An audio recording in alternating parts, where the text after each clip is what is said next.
Saya pegawai di salah satu bank konvensional. Setelah saya tahu jika bekerja di bank itu riba, saya berniat untuk berhenti. Tapi saya masih ragu karena sempat konsultasi ke beberapa teman bahwa dilihat dari manfaat bank itu lebih banyak daripada mudaratnya. Karena hampir seluruh perusahaan yang ada di Indonesia menggunakan jasa bank. Baik, kira-kira kalau antum meninggal dunia, antum akan bilang sama Allah apa nih? Ya. Oh, ini karena banyak manfaatnya buat orang. Lalu Allah cuma jawab satu, tapi saya haramkan. Kira-kira kita mau jawab apa? Urusannya mau manfaat bagi orang banyak atau tidak, intinya haram. Orang buka tempat perzinahan, teman-teman. Ingat ya, riba, zina, durhaka sama orang tua, dosa besar semua ini. Berarti levelnya sama. Untuk lebih memahami, bagaimana kalau ada orang bilang, saya buka jasa perzinahan untuk memberikan manfaat kepada orang. Supaya orang yang mau melampiaskan syahwatnya bisa masuk di situ. Manfaat buat orang, tapi haram. Tanggung jawab hari kiamat. Nggak bisa. Sama halnya dengan ini, teman-teman sekalian.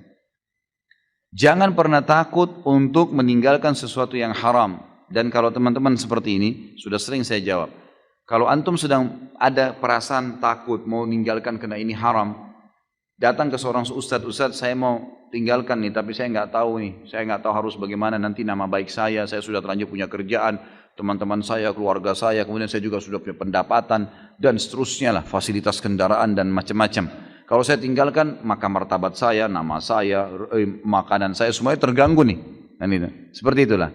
Lalu bagaimana hukumnya? Tetap, jawaban agama haram. Dan kalau anda mau lebih pasti, lebih aman, tinggalkan. Karena kalau tetap bertahan pada sesuatu yang haram, konsekuensi pembersihannya lebih lama. Sementara kalau dosa yang kita kerjakan saja, tidak kita tahu masih ada pembersihan, yang kita tahu sedikit juga pembersihannya ada. Apalagi kalau yang sudah besar, bertahun-tahun antum bertahan. Kemarin saya subhanallah waktu di Pontianak, pas lagi makan, tidak sengaja seorang notaris saudara kita yang mengundang di Pontianak itu, kemudian makan siang di rumah makan Padang. Dia undanglah teman-temannya dia. Di antaranya kepala cabang bank konvensional di situ. Duduk depan saya. Lalu kemudian setelah makan diperkenalkan, oh ini kepala bank semua banyak. Ada syariah, ada yang konvensional. Mata saya nyorot ke yang konvensional nih. Saya tanya, Pak, tidak pengen berhenti ya Pak?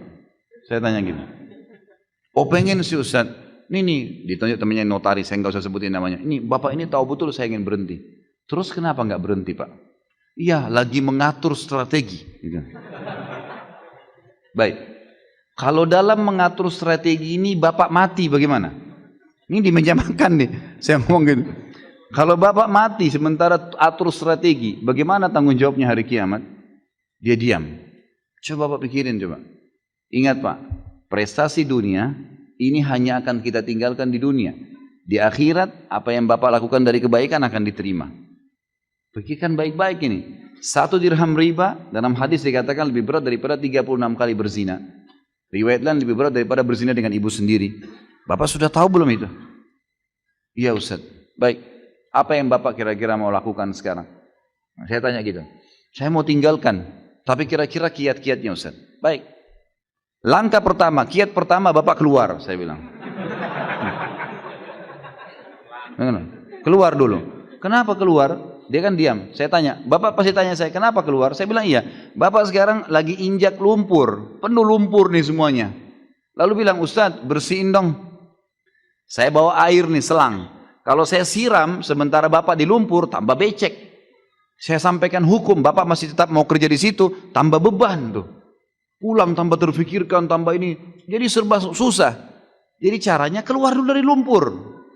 Keluar di jalan, saya siram tuh. Bersih, keringin bisa lari, gitu kan? Jadi harus keluar, nggak bisa enggak. Bapak harus keluar dulu, gitu kan? Baru bisa jalan, gitu. Dia bilang sebenarnya gini Pak, saya bilang minimal Bapak pindah ke syariah, saya bilang gitu. Iya sebenarnya mau Pak, dan Bapak perlu tahu, dia bilang Pak Ustadz, waktu bank syariah dibuka, begitu mau buka cabang di sini dia bilang, gitu kan? Semua ini yang konven ini mau pindah ke syariah semua. Sampai sekarang dikasih peraturan udah nggak bisa lagi. Jadi ini yang membuat masih tertahan. Baik, kiat pertama dari saya keluar. Kiat kedua, Bapak mulai memikirkan dari uang yang ada untuk buka usaha.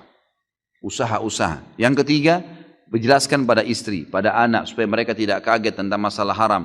Ajak mereka supaya satu rumah semua kerjasama untuk itu. Yang keempat, bertawakal kepada Allah. Sudah. Kalau enggak, nanti kalau mati bagaimana tanggung jawabnya? Allahu alam. Jadi seperti itulah kurang lebih nasihat saya kepada penanya tadi, seperti saya sampaikan ke sana.